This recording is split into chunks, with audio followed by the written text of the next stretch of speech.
saya sedang hamil. Dan hanya sebagian orang yang mengatakan mabruk. Alhamdulillah, kebanyakan dari mereka menganggap keteledoran. Jadi hamil keteledoran. Apa bahasanya? Kadang-kala ada orang anaknya baru 5 bulan sudah hamil. Nyundul, sundulan. Memang nyundul anaknya yang baru lahir itu sudah hamil. Tapi ini kan bagaimana hukum Islam, padahal setiap kehamilan sampai anak kami besar tidak pernah menyusahkan orang. Dan apakah setiap waktu kelahiran manusia sampai dijemput oleh kematian sudah ada suratan takdir dari Allah SWT? Ini biasanya yang seperti ini. Karena ada orang yang berpemahaman, kenapa sih anaknya banyak? Dilihat mana meneng. Mana meneng. Itu kan ini beranak lagi, aduh kata dia, kok itu anaknya masih kecil-kecil hamil lagi. Subhanallah. Katakan kepada mereka, Nabi yang nyuruh aku hamil. Betul nggak? Dari mana? Rasul sallallahu alaihi wasallam mengatakan, tazawwajul waludal wadud fa inni mukathir bikumul umam yaumil qiyamah. Kalian nikahilah wanita-wanita yang pengasih kayak ini, kayak ibu ini, masya Allah. Dan yang subur, karena aku akan banyak-banyakan umat pada hari kiamat.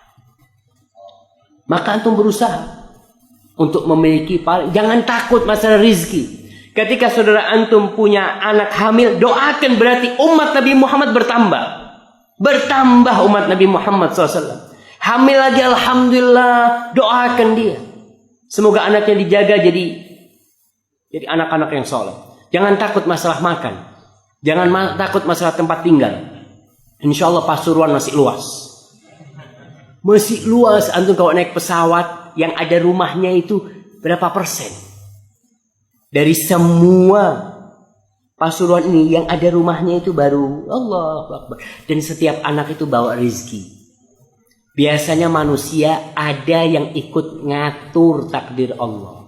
Bukan takdir Allah, urusan Allah. Model nih.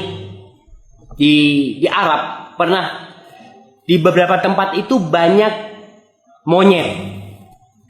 Banyak monyet padang pasir itu yang belakangnya merah.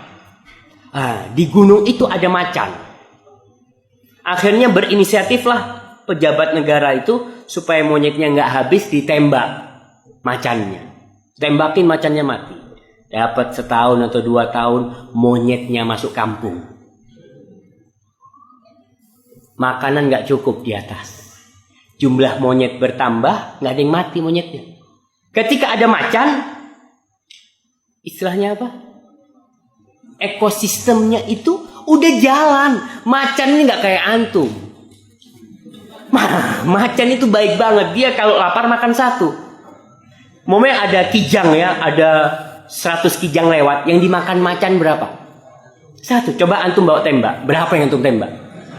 Kalau bisa semuanya antum tembak itu. Maka kita kadang-kadang ikut ngatur. Ini enggaknya harus diatur. Akhirnya macan itu, ketika nggak ada macan, ya udah. Monyet beranak pinak, makanan nggak cukup, mereka turun ke kampung. Akhirnya mereka menyesal telah menembak itu macan. Udah, Allah menciptakan macan itu ada hikmahnya. Ditaruh di sana. Kalau manusia jangan takut tentu. Punya anak lagi gimana Ustaz nanti sekolahnya? Anak sekarang Ustaz gaji 1 juta. Kuliah itu nanti ya, kalau anak ini umur 18 tahun, daftarnya 10 juta Ustaz. Anaknya baru lahir. Dia mikir kuliah nanti 10 tahun. Stres dia. Sudah, anaknya ini sambil berjalan dapat rezeki nanti. Dan subhanallah ya, kita lihatlah, antum lihat sendirilah. Setiap keluar anak, antum dapat rezeki yang berbeda. Antum berpikir rezekinya hanya cukup buat 2 anak. Ternyata tambah anak rezekinya tambah cukup Ustaz. Di Bondoso itu ada seorang Ustaz. Dari 1 istri punya anak 27. Semuanya jadi orang, nggak ada yang jadi macan. Antum jangan takut Ustaz. Mendidiknya sulit Ustaz. Sekarang lingkungannya. Mendidik itu serahkan sama Allah. Antum niat punya anak, ya Allah, anak kepingin anak-anak baik, tolong bantu anak mendidik anak. Ada orang punya anak 7, anak masih ingat tuh. Ada ibu punya anak 7, semua anaknya hafid Quran. Semua anaknya. Ada satu orang punya anak 1 narkoba. Yang 7 gak ngerepotin Kapolres, yang 1 ngerepotin Kapolres. Kan seharusnya yang kayak gini lah, banyakin gak apa-apa. Tapi jadi orang baik. Maka orang tua jangan bikin anak terus ditinggal di jalan anaknya. Banyak orang tua bikin anaknya di alun-alun. Sudahlah ente di sini. Akhirnya merepotkan keamanan, yang jadi begal-begal. Mana bapaknya? Coba tanyakan. Mana ibunya? Kadang-kadang nggak diurusin, nggak dididik tuh anak. Maka orang tua punya anak, punya kewajiban mendidik anak-anaknya. Maka buat yang hamil, ana doakan barakallahu laki. Dan insyaallah semua mendoakan buat yang hamil ini. Baik.